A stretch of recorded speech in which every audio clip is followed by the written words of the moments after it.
We're going to cover word spells, how post-Mesopotamian language has had us under the old abracadabra trick.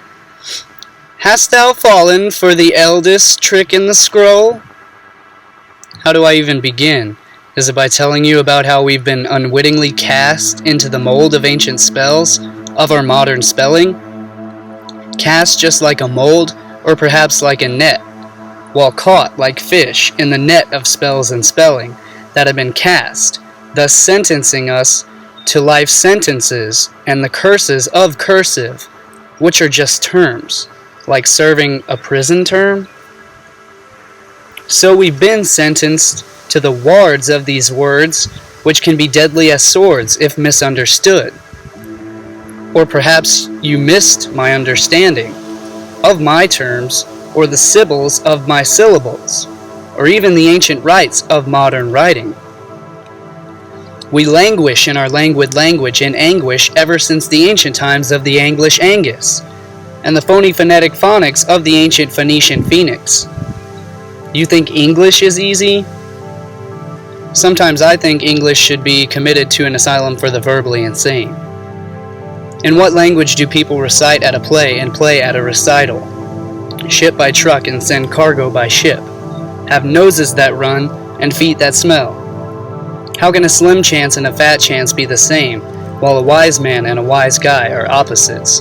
You have to marvel at the unique lunacy, or the lunar sea, of language in which your house burns up as it burns down, in which you fill in a form by filling it out, and in which an alarm goes off by going on. English was created by the ancient Phoenician phonics of the phony Phoenician Phonetics, and it reflects the creativity and cunning genius of the human race, in which of course isn't a race at all unless you're just another rat caught in the daily maze of the rat race of this human race against one another. We draw money from our banks, which are the edges of a river, which flows in currents to the sea, which is why it's called currency, because our cash flows like pyroclastic ash flows to the sea, which is why we can trace back the roots of all modern trade to the ancient Phoenician trade roots, and why our mundane weekdays seem to keep us in a perpetually weak days, until we are so weakened that we barely make it to the weekend.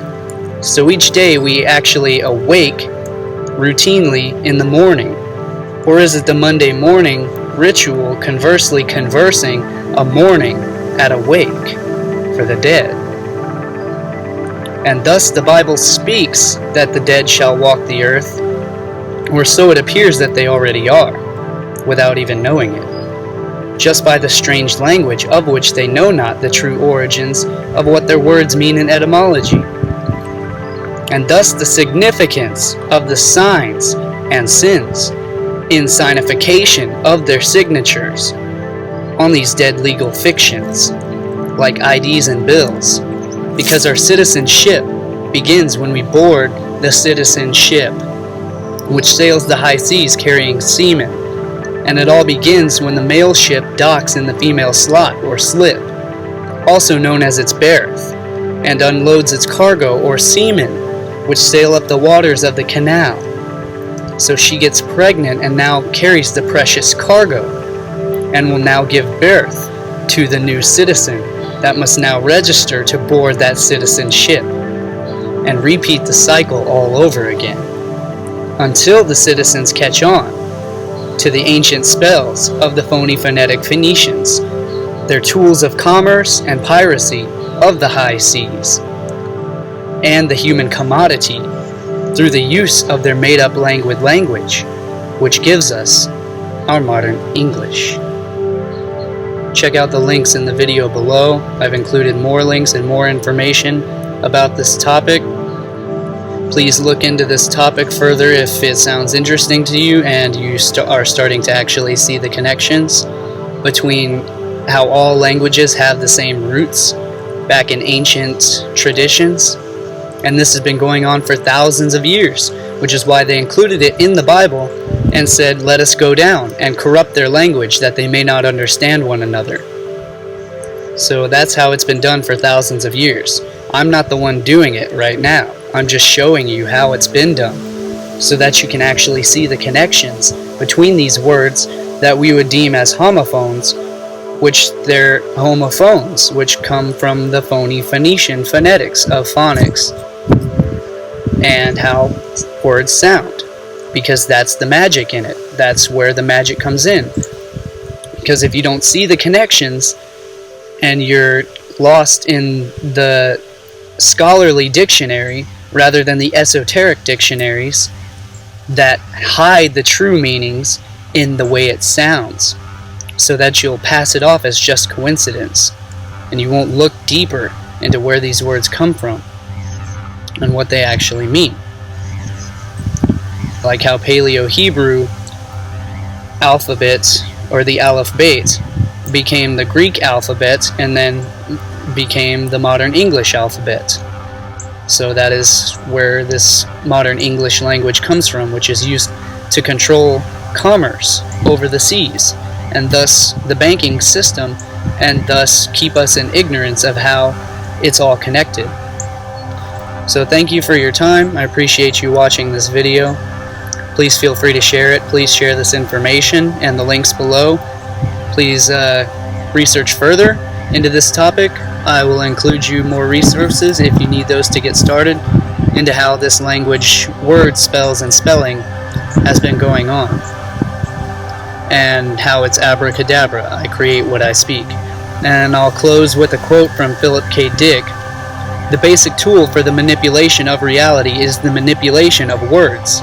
If you can control the meaning of words, you can control the people who must use the words. And this has also been going on for thousands of years in slavery.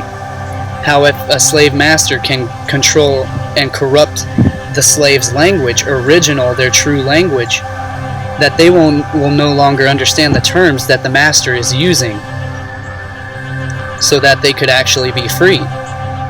And so this is how the master uses control to keep the population subservient to the master. And this has been going on for thousands of years, and still is, through our modern language and through our court system and through commerce. Because the English language is also known as legalese. It's the language spoken in all major modern court systems, because it's used for control, because people don't know how the language is used and what it means. And I've included some more links for you to understand how it's been happening and how it continues to this day without our understanding. For example, like the word Christ.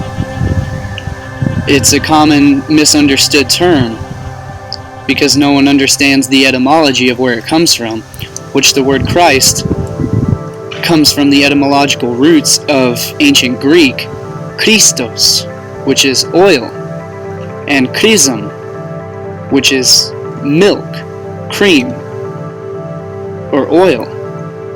It's the sacred fluid. It's the secretion of the consecration when we get anointed with the sacred fluid.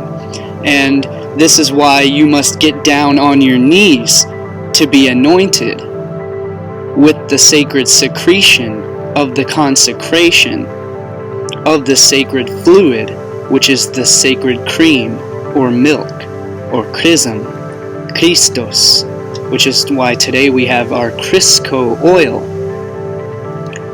because the Christ is the chrism, it's the oil of the cerebrospinal system, the cerebrospinal fluid, which contains an oil-like substance. And so that's what the Christ is. The Christ is the chrism within. It's the oil.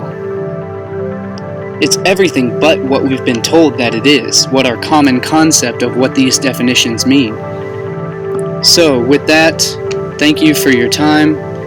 Please check out the links I've included below, research this further, and share this information, share this video, share the links, share everything that I've shared with you. Continue to pass this information on so that people can awaken to what etymology means and where things come from and how they're being used.